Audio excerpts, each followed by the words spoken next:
उसमें एक तो ड्यूरिंग सर्विस इंजरी वाला है, उसमें तो कोई सवाल ही नहीं होना चाहिए, absolutely acceptable and we move it on straight away. Opening of IDs, मुझे इसमें समझ में नहीं आया कि मसला क्या है। ये कुछ तो होगा, बाकी मोस्ट मेजॉरिटी की तो खुली हुई है सर। वो मैडम ने सिर्फ ये कहा था कि कोर्ट का ऑर्डर था कि 1/7/2011 से पहले जो छोड़ गई है वो नहीं आ सकती। उन्होंने ये कभी नहीं किया मैडम हजरा ने कि आईडी ओपन न करें, मगर मौला बख्श साहब इस चीज पे अटके हुए। मेरी काफी बहस भी हुई, मैं वो मिनट्स भी मैंने दिखाए। मैंने कहा सर मुझे तो अंग्रेजी नहीं आती, आपको तो आती है। इसमें मैडम ने कहाँ लिखा आईडी ओपन न करें? नहीं सर वो इसलिए देर हुई, किसी के एनआईसी में थोड़ा सा मैचिंग नहीं थी। ये आप 9 इयर्स वाली सर्विस की बात कर रहे हैं? नहीं general ID, general ID sir.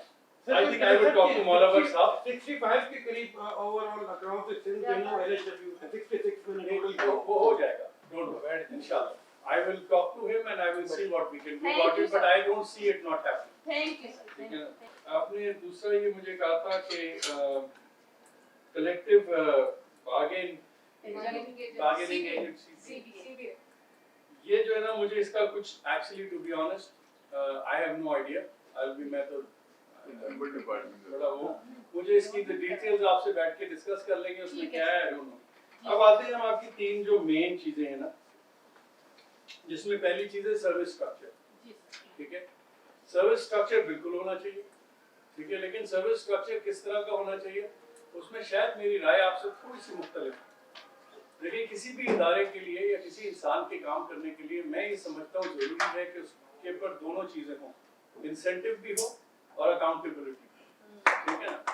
अगर आप ऐसा कॉन्ट्रैक्ट बनाते हैं, जो कि मैं देख रहा हूँ गवर्नमेंट के इदारे में, आपको बताता हूँ doctors, let's not talk about doctors, आमतौर पे ग्रेड 17-18 के डॉक्टर्स गवर्नमेंट की जॉब क्यों नहीं छोड़ते? इसलिए कि उन्हें काम नहीं करता बाय एंड लार्ज। ठीक है, उनको कोई निकाल नहीं सकता, आपके रूल्स ऐसे हैं। ठीक है, सस्पेंड करते हैं तो उसकी तनख्वाह मिल रही होती है तो वो कहता है बर्बादी करते रहो। जो काम कर रहा होता है वो ये देखता है यार मैं काम ये तो कर नहीं रहा, मैं क्यों पागलों की तरह काम करूं? तो आपने इंसेंटिव ही हटा दिया। सर हम नेक काम किस लिए करते हैं कि हमें जन्नत मिलेगी ना, बहुत सारे लोग कुछ ना करते हो, लेकिन इंसेंटिव जो है ना वो ह्यूमन नेचर का एक कमजोरी भी है और उसकी एक जरूरत भी है। इसी तरह अकाउंटेबिलिटी बहुत जरूरी है। आपको ये पता होना चाहिए प्राइवेट इदारे बेहतर क्यों कर रहे हैं। आप आवाम में जॉब करें ना, आप ना है जो ये नो शो क्या होते हैं, जो गोस्ट एम्प्लॉइज, मैंने चेक किया Liaquat hospital 0, Aga Khan hospital 0, Ziauddin hospital 0। Why?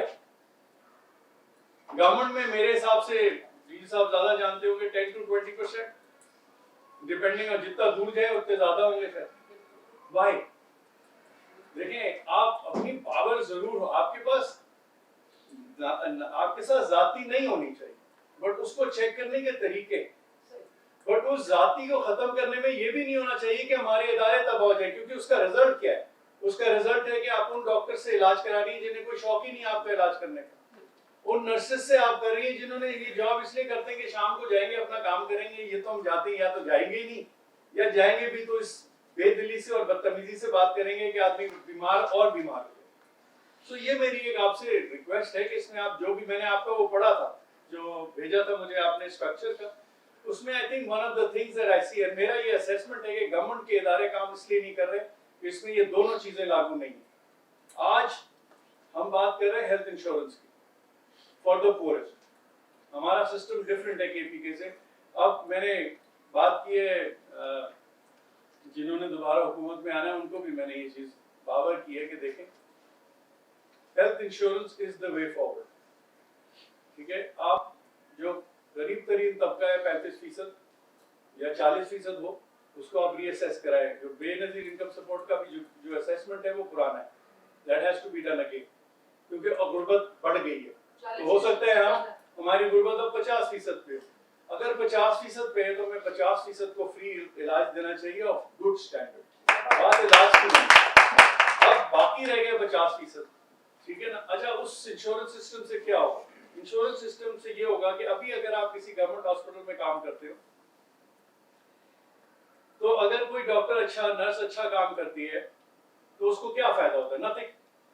इस इंश्योरेंस सिस्टम से ये होगा कि जितने अस्पतालों में काम हो रहा है, ठीक है, वहां पे उनको उसके पैसे मिलेंगे। जो पैसा वो जनरेट करेंगे, हम ये रेकमेंड कर रहे हैं कि वो पैसा ज्यादातर अस्पताल में होना चाहिए, और हम ये भी रेकमेंड कर रहे हैं कि वो ज्यादातर पैसा उनके लोगों पे खर्च होना चाहिए, ह्यूमन रिसोर्सेज पे, नॉट ऑन इक्विपमेंट। एक फंड रख लें 20%, जो कभी कभी अर्जेंट होता है कि गवर्नमेंट के ब्यूरोक्रेटिक रेड टेप जो आपने बात की, वो लगता है नहीं होता, सीटी स्कैन को सर्विस आज करानी है, वो हो रही है 3 महीने बाद, परमिशन आ रही है, 14 सिग्नेचर्स हैं, तो यू हैव दैट 20-30%, बट 70% उन लोगों पे खर्च होना चाहिए जो अच्छा काम कर रहे हैं। तो आपकी अकाउंटेबिलिटी आ गई क्योंकि आपने एक्स्ट्रा देना शुरू कर दिया। अभी तो आप कुछ दे ही नहीं रहे एक्स्ट्रा। आप कंपेयर करते हैं आगा खान अस्पताल से, आप कंपेयर करते हैं इंडस से, आप कंपेयर करते हैं एसआईयूटी से, इन लोगों की कॉस्ट देखें।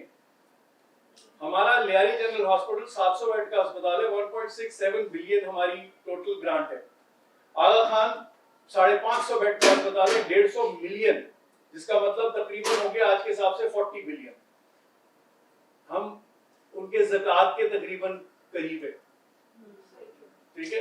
एंड हम कंपेयर, जब आप किसी से सुनेंगे कि यार इदारे ये देखो, ठीक, इसमें वजह ये है कि हमने उनको इंसेंटिव नहीं दिया, हमने उनको सजा भी नहीं दी। दोनों चीजें होनी चाहिए। अगर आप अपनी ड्यूटी से हाजिर नहीं है बिला जवाब, तो आप फारिग होने चाहिए, आप कोई भी हो। दूसरी चीज इसमें बहुत जरूरी है कि देखें हेल्थ और एजुकेशन। आप क्योंकि वाबस्ता है, मेरी तो सिर्फ मुलाकातें दूसरे लेवल पे डॉक्टर की हैसियत से ज्यादा मिलता हूँ, मेरी सारी फैमिली मेरी पेशेंट्स भी हैं।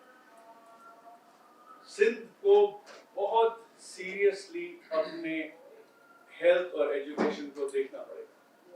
आपकी नेपोटिज्म खत्म होनी चाहिए। आपके अंदर एक क्राइटेरिया होना चाहिए, वो है मेरिट।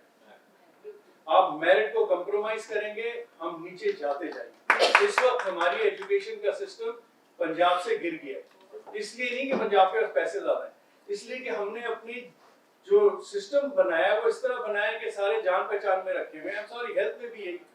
अब आप इसको यहाँ से आपको एक तब्दीली लानी पड़ेगी, और वो तब्दीली होगी कि एज ऑफ न्यू गवर्नमेंट कोई पर्ची नहीं चलेगी जी हेल्थ एंड एजुकेशन में, किसी की नहीं, सिर्फ मेरिट चलेगा। जिस दिन आपने ये कर लिया, 3 साल में we will be at par with anybody. Otherwise I can tell you are going like this, because nothing will be implemented. ठीक है ना, बातें तो सब बहुत बड़ी बड़ी करते हैं। मैं पिछले 30 साल से रह रहा हूँ यहीं पे, डिलीवरी कोई नहीं हुई। मैं लाड़काना गया अस्पताल, मुझे कहा गया था स्पेशली जान देखने के लिए, देखा, यू नो, एक तरफ फंडिंग कम, एम्प्लॉइज नहीं। जो एम्प्लॉइज हैं 50% of janitorial staff is not available, आते ही नहीं। निकाल सकते हैं नहीं भाई, निकालेंगे तो हंगामा हो जाएगा यार, पार्टी के वोट्स कम हो जाएंगे, वो कहेंगे क्या एक्शन ले लिया। You have to go above this.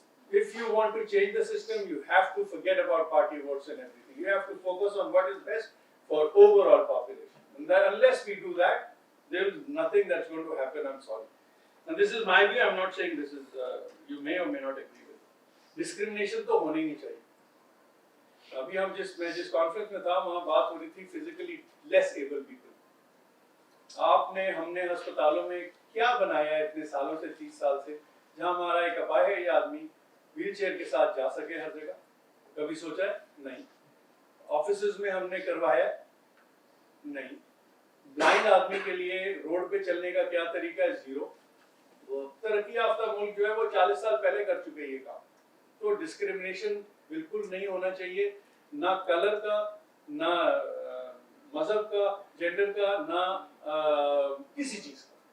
मेरे हिसाब से there should be one thing and that's merit. अगर आप मेरिट पे करेंगे तो हम आपकी कैपेबिलिटीज, आपके लोग इसको अच्छा कर देंगे इंशाल्लाह। I am totally with you, वो कोई मसला नहीं। Condonement of service over 9 years, I am really not sure, इसको मुझे देखना पड़ेगा, बिकॉज यहाँ पे लीगल लेक्यूनास बहुत होते हैं। ये जो हेल्थ इंश्योरेंस की मैं बात कर रहा हूँ, इसमें बहुत सारी और भी चीजें हमने डिफरेंट की हैं। हम आपके प्राइमरी केयर, जिससे आप डायरेक्टली इन्वॉल्व हैं, उस प्राइमरी केयर के बगैर आपकी जो है ना हेल्थ इंश्योरेंस इलेक्टिव सर्जरी नहीं होगी, आपको जाना पड़ेगा उस वक्त। तो हम ये चाहिए रहे, जैसे मैंने वेल विमेन क्लिनिक कर दिया।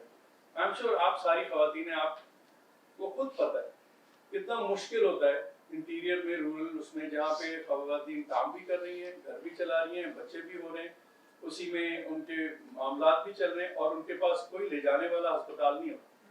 तो आपका जो प्राइमरी केयर हम जो कॉन्सेप्ट लेके आ रहे हैं वेल वुमेन क्लिनिक का, आई एम श्योर अल्लाह ने चाहा तो उसको चलाएंगे आगे भी। उसमें कॉन्सेप्ट ही ये है कि औरतों के लिए एक ऐसा जगह हो जहाँ वो अपने बच्चों के साथ जाएं, अपने दिल की बात कर सकें। आधे टाइम जो मेरे पास मरीज आते हैं वो तो बात ही नहीं कर सकते, इसलिए कि उनके अब्बू, उनके मियाँ, उनके भाई बैठे होते हैं। मैं उनसे क्या पूछूं कि आपको क्या मसला है? उनकी शक्ल पे लिखा होता है बहुत स्ट्रेस है, लेकिन वो बता नहीं सकते। I think this is very important और हम चाहिए रहे कि हमारा फोकस प्राइमरी पे, प्रिवेंशन पे आए, सेकेंडरी केयर पे कम हो और आपके ऊपर जो आप पे लोड है वो और बढ़े।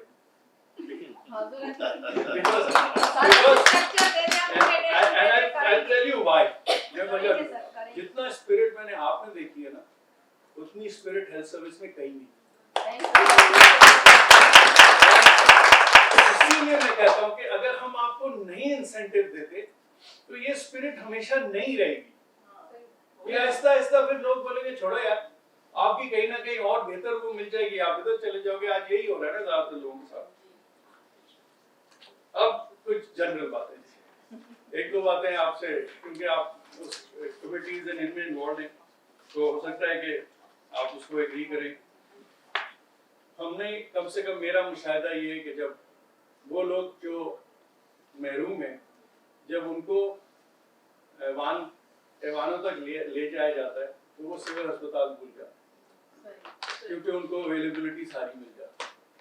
फिर बहुत कम अरसे में आप उनको देखते हैं कि उनके पास वही 4 व्हीलर्स होते हैं, वही स्टाइल होता है। कम से कम मैंने ये ज्यादातर लोगों का देखा, हर एक का नहीं, लेकिन ज्यादातर। ऐवानों में तब्दीली उस वक्त तक नहीं आ सकती जब तक ऐवान में जाने वाले पे ये लाजिम ना हो और गवर्नमेंट के लोगों पे कि वो गवर्नमेंट के स्कूल में पढ़ेंगे उनके बच्चे। अगर आपने जाना है तो जाएं, नहीं तो ना जाएं। अगर आपको इतनी शौक है हुकूमत में आने का तो आपके बच्चे जो है ना वो गवर्नमेंट स्कूल में पढ़ेंगे। देखिए 2 चीजें होंगी। और इसी तरह हेल्थ का भी, कि आप पे लाजिम है कि जो ब्यूरोक्रेसी के लोग हैं और जो पार्लियामेंटेरियंस हैं, जो मिनिस्टर्स हैं, जो प्राइम मिनिस्टर है, वो इलाज सिर्फ बाहर कराने उस वक्त जाएगा कि उस इलाज को गवर्नमेंट के इदारों में नहीं मौजूद हो। आप करेंगे ये 2 चीजें, मेरी ये सोच है, इससे 2 चीजों में से एक चीज लाजमी होगी, या तो इदारे बेहतर हो जाएंगे या पार्लियामेंट बेहतर। क्योंकि आपके सारी पार्लियामेंट में जो लोग हैं उनमें से ज्यादातर के साथ आप में, इसमें कोई ढकी छुपी बात नहीं है। मेजॉरिटी पीपल जो इस वक्त आपकी गवर्नमेंट में पहले थे, यहाँ थे, दूसरी जगह थे। आज मैं किसी के साथ बैठा था, वो केपी की एग्जांपल दे रहे थे, पंजाब की एग्जांपल दे रहे थे, सिंध का भी हमें पता है।